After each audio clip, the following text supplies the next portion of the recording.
നമസ്കാരം പ്രിയമുള്ളവരെ, ഇന്ന് വരുന്ന ഏറ്റവും പ്രധാനപ്പെട്ട ഒരു രാഷ്ട്രീയ പ്രസ്താവന എന്ന് പറയുന്നത് എസ് ടി പിയുടെ സംസ്ഥാന വൈസ് പ്രസിഡന്റ് തുളസീധരൻ പള്ളിക്കലിൻ്റെതാണ്. അദ്ദേഹം പറയുന്നത്, ഒരു കൈയിൽ ബി ജെ പിയെയും മറുകൈയിൽ എസ് ടി പിയെയും ചേർത്ത് വെച്ചുകൊണ്ടുള്ള ഒരു വർഗീയ പ്രീണന സമീപനമാണ് മൂന്നാമതും അധികാരത്തിൽ വരുന്നതിന് വേണ്ടി പിണറായി വിജയൻ നടപ്പിലാക്കുന്നത് എന്നാണ്. അദ്ദേഹത്തിൻ്റെ ഈ ആരോപണത്തിന് കാരണം മഞ്ചേശ്വരത്ത് എസ് ടി പി സ്ഥാനാർത്ഥിയെ നിർത്തുന്നു, ആ എസ് ടി പിയുടെ സ്ഥാനാർത്ഥിത്വം അത് ന്യൂനപക്ഷ വോട്ടുകൾ വിഘടിപ്പിച്ച് ബി ജെ പിയെ വിജയിപ്പിക്കുന്നതിന് കാരണം ആകുമെന്നാണ്. എന്തായാലും അതുമായി ബന്ധപ്പെട്ട് വലിയ വിവാദങ്ങൾ ഇങ്ങനെ കേരള രാഷ്ട്രീയത്തിൽ നീറിപ്പുകയാണ്. അദ്ദേഹം അതുമായി ബന്ധപ്പെട്ട് കുറച്ച് കാര്യങ്ങളൊക്കെ ഇങ്ങനെ സൂചിപ്പിക്കുന്നുണ്ട്. പ്രത്യേകിച്ചും 2026 നിയമസഭാ തെരഞ്ഞെടുപ്പിൻ്റെ ചില സർവേകളൊക്കെ പുറത്തു വരുമ്പോൾ നെക്ക് ടു നെക്ക്, ഇഞ്ചോടിഞ്ച് പോരാട്ടമായിരിക്കും എന്നാണ് വ്യക്തമാകുന്നത്. അതായത് യു ഡി എഫിന് കിട്ടുവാൻ സാധ്യതയുള്ള സീറ്റുകളുടെ എണ്ണം കുറച്ചാൽ ഒരുപക്ഷെ എൽ ഡി എഫ് മൂന്നാമതും അധികാരത്തിൽ വരുന്നതിന് സാധ്യതയുണ്ട്.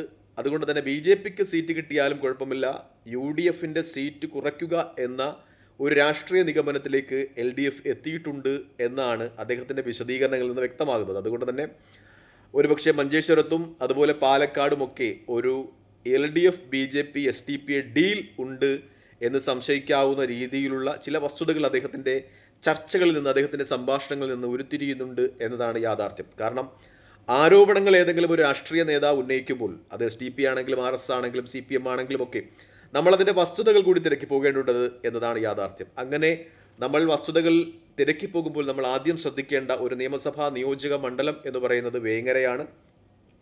വേങ്ങരയിൽ 2021 എസ് ടി പി സ്ഥാനാർത്ഥിയായിരുന്ന ആൾ സബാഹാണ് 2026 സി പി എം സ്വതന്ത്രൻ ആയി മത്സരിക്കുന്നത് എന്ന് പറയുമ്പോൾ തന്നെ എസ് ടി പി സംസ്ഥാന വൈസ് പ്രസിഡന്റ് തുളസീധരൻ പള്ളിക്കലിൻ്റെ ആരോപണങ്ങളിൽ കഴമ്പുണ്ട് എന്നതാണ് യാഥാർത്ഥ്യം. പ്രത്യേകിച്ച് മറ്റൊരു കാര്യം കൂടി നമ്മൾ ഇതുമായി ബന്ധപ്പെട്ട് ശ്രദ്ധിക്കേണ്ടതുണ്ട്.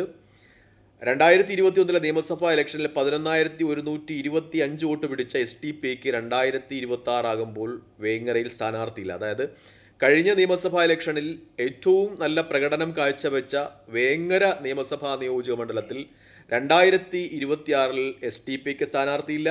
മാത്രമല്ല, കഴിഞ്ഞ പ്രാവശ്യം എസ് ടി പി സ്ഥാനാർത്ഥിയായി മത്സരിച്ച ആൾ ഇപ്പോൾ അവിടെ എൽ ഡി എഫ് സ്ഥാനാർത്ഥിയാകുന്നു. അതായത് ആരോപണങ്ങളിൽ ചെറിയ കഴമ്പുകൾ ഉണ്ട് എന്ന് തന്നെയാണ് വ്യക്തമാകുന്നത്. ഇനി നമ്മളൊരു ഉദാഹരണത്തിന് വേണ്ടി ആലപ്പുഴ ജില്ലയിലെ അമ്പലപ്പുഴയിലേക്ക് പോയാൽ അവിടെ സി പി എം സ്ഥാനാർത്ഥി എച്ച് സലാമാണ്. അദ്ദേഹത്തിനെതിരെ രാഷ്ട്രീയ എതിരാളികൾ അദ്ദേഹത്തിന് എസ് ടി പി ബന്ധം ഉണ്ട് ആരോപിക്കുന്നുണ്ട്. അത് എത്രത്തോളം വസ്തുതയുണ്ട് എന്ന് നമുക്കറിയില്ല. പക്ഷേ അവിടെ എസ് ടി പിക്ക് സ്ഥാനാർത്ഥിയില്ല.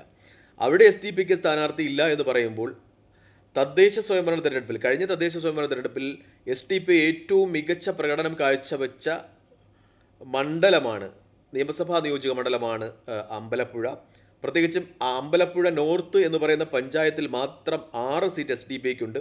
അവിടെ 9 സീറ്റുള്ള എൽ ഡി എഫ് ആണ് ഭരിക്കുന്നത്. 6 സീറ്റുമായിട്ട് എസ് ടി പി രണ്ടാം സ്ഥാനത്തുണ്ട്. അതുപോലെ അവിടെ ആലപ്പുഴ മുനിസിപ്പാലിറ്റിയിൽ, അമ്പലപ്പുഴയിൽ കീഴിൽ വരുന്ന ആലപ്പുഴ മുനിസിപ്പാലിറ്റിയിൽ അവർക്ക് കൗൺസിലർമാരുണ്ട്. മാത്രമല്ല Aryad block panchayat member S D P ഐക്കാരനാണ്. ഒരുപക്ഷെ നിയമസഭയിലേക്ക് മത്സരിച്ചാൽ എസ് ടി പിക്ക് നല്ല പ്രകടനം കാഴ്ചവെക്കുവാൻ കഴിയുന്ന അമ്പലപ്പുഴ മണ്ഡലത്തിൽ അവിടെ എസ് ടി പി ഐക്ക് സ്ഥാനാർത്ഥിയില്ല. കാരണം എച്ച് സലാം അവിടെ സി പി എം സ്ഥാനാർത്ഥിയാണ്. അദ്ദേഹവുമായി ചില അലയൻസ് എസ് ടി പി ഐക്കുണ്ട് എന്ന് രാഷ്ട്രീയ എതിരാളികൾ ആരോപിക്കുന്നുണ്ട് എന്നാണ്. ചില വസ്തുതകൾ അതിലൊക്കെ ഉണ്ട് എന്ന് തന്നെയാണ് നമുക്ക് വ്യക്തമാകുന്നത്. മറ്റൊരു കാര്യം, തലശ്ശേരിയിൽ സ്ഥാനാർത്ഥി ആയി വരുന്നത് കാരായി രാജനാണ്, സി പി എമ്മിൻ്റെ. അദ്ദേഹം നേരത്തെ എൻ ഡി എഫ് പ്രവർത്തകനായിരുന്ന ഫസലിൻ്റെ വധവുമായി ബന്ധപ്പെട്ട് ആരോപണം നേരിടുന്ന ആളാണ്.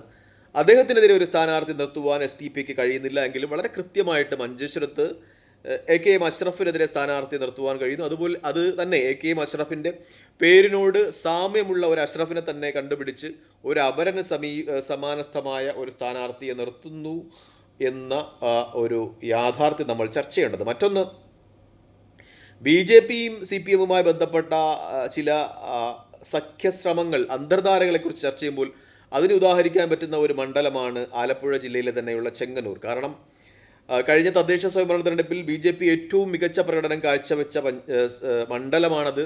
ചെങ്ങന്നൂരിൽ ആകെയുള്ള 11 പഞ്ചായത്തുകളിൽ 5 പഞ്ചായത്തും ഭരിക്കുന്നത് ബി ജെ പി ആണ്.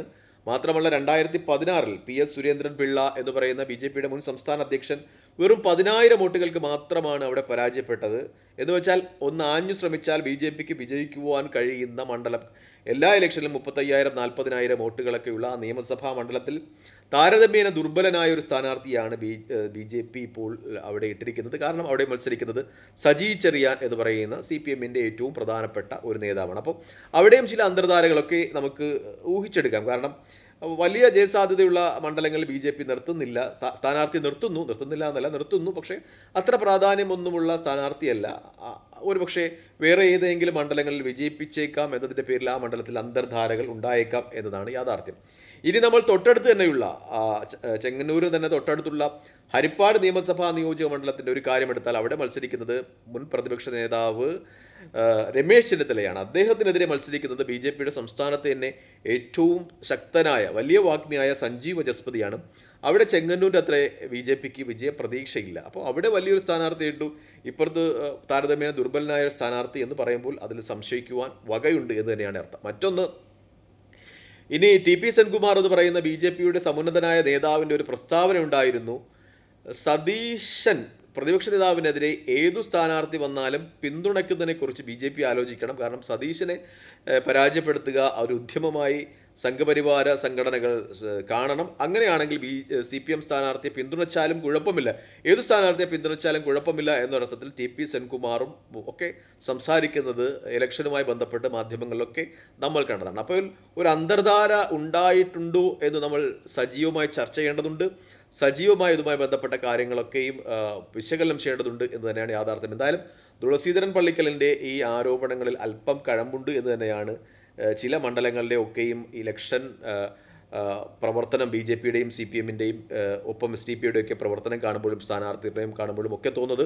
മറ്റൊരു ഉദാഹരണം പാലക്കാടാണ്. പാലക്കാട് ഒരു സ്ഥാനാർത്ഥിയെ നിർത്തുക വഴി അവിടെ ന്യൂനപക്ഷ വോട്ടുകളുടെ വിഘടനം CPM ലക്ഷ്യമാക്കിയിട്ടുണ്ട് എന്നൊരു ആരോപണം നേരിടുകയാണ്.